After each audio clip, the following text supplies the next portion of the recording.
माननीय सभासदों, माननीय अध्यक्ष जी,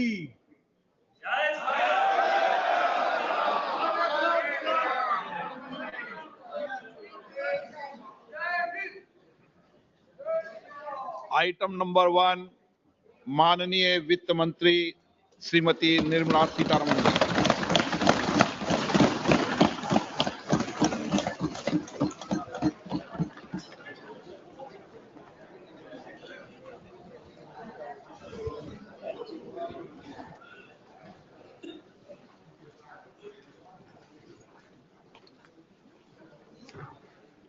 Honorable Speaker, I present the budget for 2023-2024. This is the first budget in Amrit Kal. This budget hopes to build on the foundation laid in the previous budget and the blueprint drawn for India at 100. We envision a prosperous and inclusive India in which the fruits of development will reach all sections and citizens, especially our youth, women, farmers, OBCs, scheduled castes, and scheduled tribes. In the 75th year of our independence, the world has recognized the Indian economy as a bright star. Our current year's economic growth is estimated to be at 7%. It is notable that this is the highest among all the major economies. This is in spite of the massive slowdown globally caused by COVID-19 and the war. The Indian economy is therefore on the right track, and despite a time of challenges, heading towards a bright future. Today, as Indians stand with their head held high and the world appreciates India's achievements and successes, we are sure that elders who had fought for India's independence will, with joy, bless us in our endeavors going forward as well.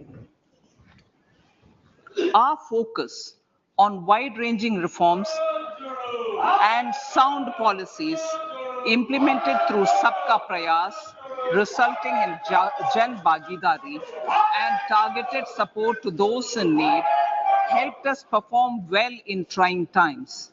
India's rising global profile is because of the several accomplishments. Unique world-class digital public infrastructure, example, Aadhaar, CoWIN, and UPI. COVID vaccination drive in unparalleled scale and speed. Proactive role in frontier areas such as achieving the climate-related goals, Mission Life, and National Hydrogen Mission. During the COVID-19 pandemic, we ensured that no one goes to bed hungry with a scheme to supply free food grains to over 80 crore persons for 28 months. Continuing our commitment to ensure food and nutritional security, we are implementing from 1st January 2023 a scheme to supply free food grain to all Antyodaya and priority households for the next 1 year. Under PM Garib Kalyan Anna Yojana, the entire expenditure of about 2 lakh crore will be borne by the central government. In these times of global challenges, the G20 presidency gives us a unique opportunity to strengthen India's role in the world economic order. With the theme of Vasudhaiva Kutumbakam, we are steering an ambitious, people-centric agenda to address global challenges and to facilitate sustainable economic development. The government's efforts since 2014 have ensured for all citizens a better quality of life and life of dignity. The per capita income has more than doubled to 1.97 lakh rupees. In these 9 years, the Indian economy has increased in size from being 10th to 5th largest in the world. We have significantly improved our position as well as a well-governed and innovative country with a conducive environment for business as reflected in several global indices. We have made a significant progress in many sustainable development goals. The economy has become a lot more formalized as reflected in the EPFO membership, more than doubling to 27 crore and rupees 7,400 crore digital payments of 126 lakh crore rupees through UPI in 2022. The efficient implementation of many schemes with universalization of targeted benefits has resulted in inclusive development. Some of the schemes are 11.7 crore household toilets under Swachh Bharat mission, which is achieved, 9.6 crore LPG connections under Ujjwala, 220 crore COVID vaccination of 102 crore persons, 47.8 crore PM Jan Dhan bank accounts, insurance cover for 44.6 crore persons under PM Suraksha Bima and PM Jeevan Jyoti Yojana, and cash transfer of 2.2 lakh crores of rupees to 11.4 crore to over 11.4 crore farmers under PM Kisan Samman Nidhi. Our vision for the Amritkal includes technology-driven and knowledge-based economy with strong public finances and a robust financial sector. To achieve this, Jan Bhagidari through Sabka Saath, Sabka Prayas is essential. The economic agenda for achieving this vision focuses on three things. First, facilitating ample opportunities for citizens, especially the youth, to fulfill their aspirations. Second, providing strong impetus to growth and job creation. And third, strengthening macroeconomic stability. To service these focus areas in our journey to India at 100, we believe that the following four opportunities can be transformative during Amritkal. Economic empowerment of women. Deen Dayal Antyodaya Yojana National Rural Livelihood Mission has achieved remarkable success by mobilizing rural women into 81 lakh self-help groups. We will enable these groups to reach the next stage of economic empowerment through formation of large producer enterprises or collectives, with each having several thousand members and managed professionally.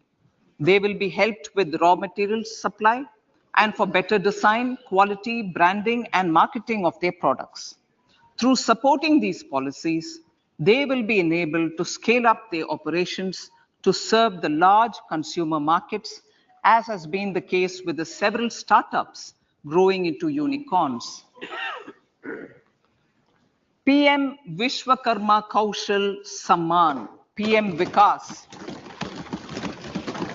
For centuries, traditional artisans and craftspeople who work with their hands using tools have brought renown for India. They're generally referred to as Vishwakarma. The art and the handicraft created by them represents the true spirit of Atmanirbhar Bharat. For the first time, a package of assistance for them has been conceptualized. The new scheme will enable them to improve the quality, scale, and reach of their products, integrating them with the MSME value chain. The components of the scheme will include not only financial support, but also access to advanced skill training, knowledge of modern digital techniques, and efficient green technologies, brand promotion, linkage with local and global markets, digital payments, and social security. This will greatly benefit the scheduled castes, scheduled tribes, OBCs, women, and people belonging to the weaker sections. Tourism. The country offers immense attraction for domestic as well as foreign tourists. There is a large potential to be tapped in tourism. The sector holds huge opportunities for jobs and entrepreneurship for youth in particular. Promotion of tourism will be taken up on mission mode with active participation of states, convergence of government programs, and public-private partnerships. Green growth. We are implementing many programs for green fuel, green energy, green farming, green mobility, green buildings, and green equipment, and policies for efficient use of energy across various economic sectors. These green growth efforts help in reducing carbon intensity of the economy and provides for large-scale green job opportunities.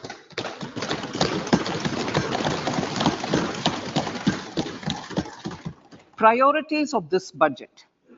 The budget adopts the following 7 priorities.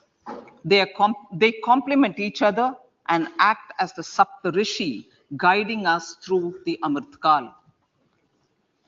Inclusive development, reaching the last mile, infrastructure and investment, unleashing the potential, green growth, youth power, and financial sector. I now speak on the priority number 1, inclusive development. The government's philosophy of Sabka Saath, Sabka Vikas has facilitated inclusive development covering in specific farmers, women, youth, OBCs, scheduled castes, scheduled tribes, Divyangjan, and economically weaker sections, and overall priority for the underprivileged. Vanchiton ko variyata. There has also been a sustained focus on Jammu Kashmir, Ladakh, and the Northeast. This budget builds on those efforts. Digital public infrastructure for agriculture. Digital public infrastructure for agriculture will be built as an open source, open standard, and interoperable public good. This will enable inclusive farmer-centric solutions through relevant information services for crop planning and health, improved access to farm inputs, credit and insurance, help for crop estimation, market intelligence, and support for growth of agri-tech industry and startups.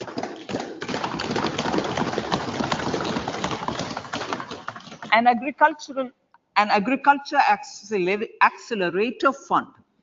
An agriculture accelerator fund will be set up to encourage agri startups by young entrepreneurs in rural areas. The fund will aim at bringing innovative and affordable solutions for challenges faced by farmers. It will also bring in modern technologies to transform agricultural practices, increase productivity and profitability. To enhance the productivity of extra long staple cotton, we will adopt a cluster-based and value chain approach through public-private partnerships. This will mean collaboration between farmers, state, and industry for input supplies, extension services, and market linkages. We will launch an Atmanirbhar Clean Plant program to boost availability of disease-free, quality planting material for high-value horticultural crops at an outlay of 2,200 crores. Global hub for millets which are Sri Anna. India is the forefront. India is at the forefront of popularizing millets, whose consumption furthers nutrition, food security, and welfare of farmers, said the Honorable Prime Minister. We are the largest producer and second largest exporter of Sri Anna in the world. We grow several types of Sri Anna, such as Sri Anna Jowar, Sri Anna Ragi, Sri Anna Bajra, Sri Anna Kutu, Ramdana, Kangni, Kutni, Kutki, Kodo, China, and Sama. These have a number of health benefits and have been an integral part of our food for centuries.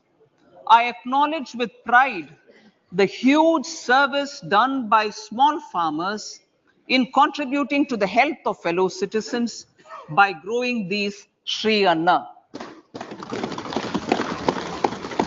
Now, to make India a global hub for Sri Anna, the Indian Institute of Millet Research, ideally Indian Institute of the Sri Anna Research, Hyderabad, will be supported as the center of excellence for sharing best practices, research, and technologies at the international level. The agricultural credit target will be increased to 20 lakh crores with focus on animal husbandry, dairy, and fisheries. We will launch a new sub-scheme of PM Matsya Sampada Yojana, which is an existing scheme, but we launch a new sub-scheme with targeted investment of 6,000 crores to further enable activities of fishermen, fish vendors, and micro and small entrepreneurs, improve value chain efficiencies, and expand the market. For farmers, especially small and marginal farmers and other marginalized sections, the government is promoting cooperative-based economic development model. A new Ministry of Cooperation was formed with a mandate to realize the vision of Sahkar Se Samriddhi. To realize this vision, the government has already initiated computerization of 63,000 primary agricultural credit societies with an investment of 2,516 crores. In consultation with all the stakeholders and the states, model bylaws for PACS were formulated, enabling them to become multi-purpose PACS. A national cooperative database is being prepared for countrywide mapping of cooperative societies. With this backdrop, we will implement a plan to set up massive decentralized storage capacity.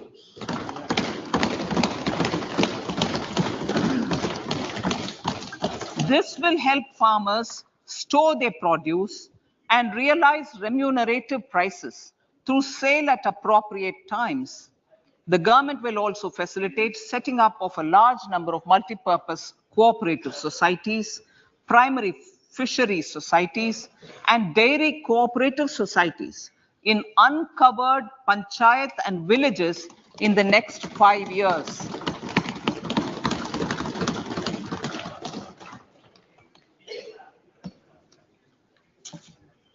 Health, education, and skilling.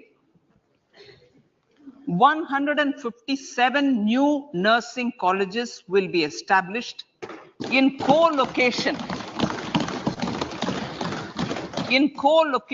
with the existing 157 medical colleges established since 2014. A mission to eliminate sickle cell anemia by 2047 will be launched. It will entail awareness creation, universal screening of 7 crore people in the age group of 0 to 40 years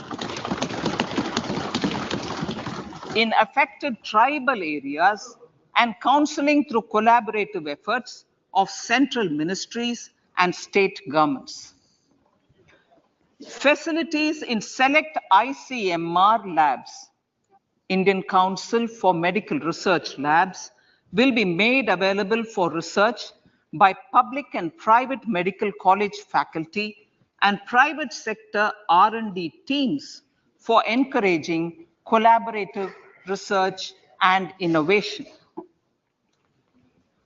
A new program to promote research and innovation in pharmaceuticals will be taken up through centers of excellence. We shall also encourage industry to invest in research and development in specific priority areas. Dedicated multidisciplinary courses for medical devices will be supported in existing institutions to ensure availability of skilled manpower for futuristic medical technologies, high-end manufacturing, and research. Teachers training. Teachers training will be re-envisioned through innovative pedagogy, curriculum transaction, continuous professional development, dipstick surveys, and ICT implementation. The District Institute of Education and Training will be developed as vibrant institutes of excellence for this purpose.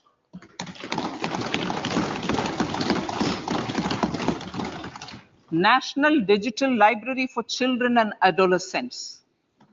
A National Digital Library for Children and Adolescents will be set up for facilitating availability of quality books across geographies, languages, genres, and levels, and device-agnostic accessibility. States will be encouraged to set up physical libraries for them at panchayat and ward levels and provide infrastructure for accessing the National Digital Library resources. Additionally, to build a culture of reading and to make up for pandemic time learning loss, the National Book Trust, the Children's Book Trust, and other sources will be encouraged to provide and replenish non-curricular titles in regional languages and in English to these physical libraries. Collaboration with NGOs that work in literacy will also be a part of this initiative.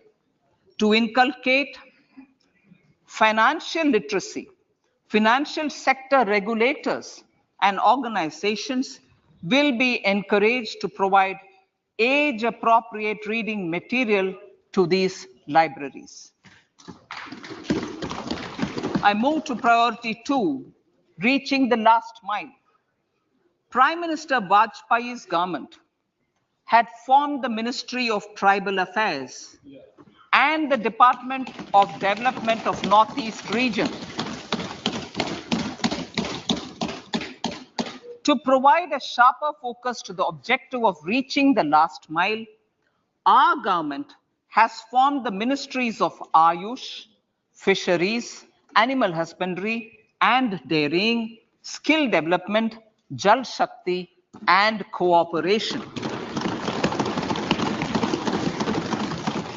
Building on the success of the Aspirational Districts program, the government has recently launched the Aspirational Blocks program, covering 500 blocks for saturation of essential government services across multiple domains such as health, nutrition, education, agriculture, water resources, financial inclusion, skill development, and basic infrastructure. Manya Speaker, sir, Pradhan Mantri PBTG, which is Primitive Vulnerable Tribal Groups Development Mission, is being launched. To improve socio-economic conditions of the particularly vulnerable tribal groups, the PBTGs as we refer them to, Pradhan Mantri PBTG Development Mission will be launched. This will saturate PBTG families and habitations with basic facilities such as safe housing, clean drinking water and sanitation, improved access to education, health, nutrition, road and telecom connectivity, and sustainable livelihood opportunities. An amount of 15,000 crores will be made available to implement the mission in the next 3 years under the Development Action Plan for the Scheduled Tribes. Ekalavya Model Residential Schools. In the next 3 years, Center will recruit 38,800 teachers and support staff for the 740 Ekalavya Model Residential Schools, which is serving 3.5 lakh tribal students.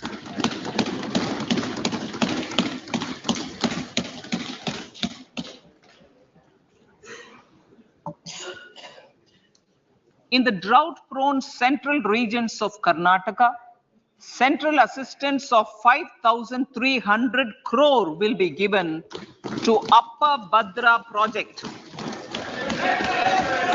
to provide sustainable micro irrigation and filling up of surface tanks for drinking water.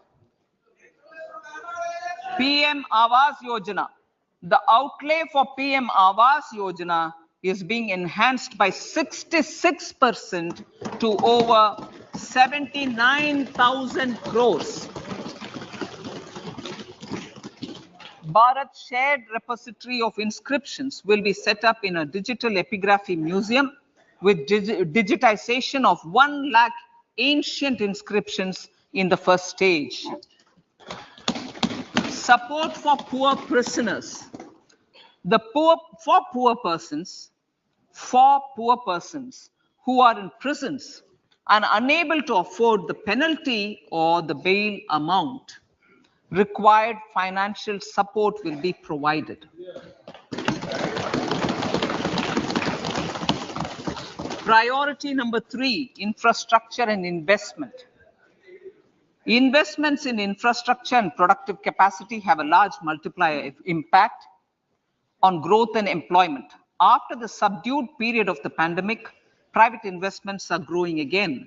The budget takes the lead once again to ramp up the virtuous cycle of investment and job creation. Honorable Speaker, sir, the capital investment outlay is being increased steeply for the 3rd year in a row by 33% to 10 lakh crores, which would be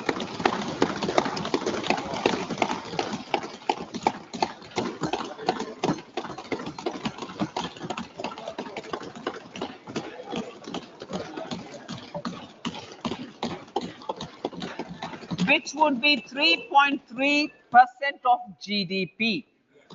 This will almost be 3 times the outlay made in 2019-20.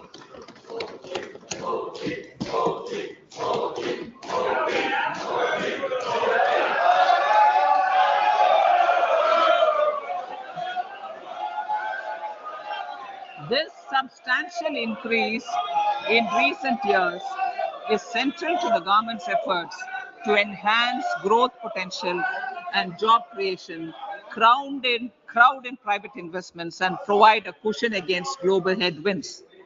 The direct capital investment by the center is complemented by the provision made for creation of capital assets through grants and aids to state. The effective capital expenditure of the center is budgeted at 13.7 lakh crore rupees, which will be 4.5% of GDP. Support to state governments for capital investment. I have decided to continue the 50-year interest-free loan to state governments for one more year to spur investment in infrastructure and to incentivize them for complementary policies actions with a significantly enhanced outlay of 1.3 lakh crores. The newly established Infrastructure Finance Secretariat will assist all stakeholders for more private investment in infrastructure, including railways, roads, urban infrastructure, and power, which are predominantly depend on public resources.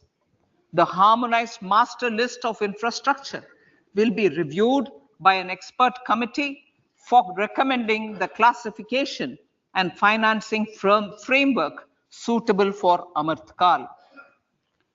A capital outlay, I'm talking about railways now, sir, Honorable Speaker. Railways.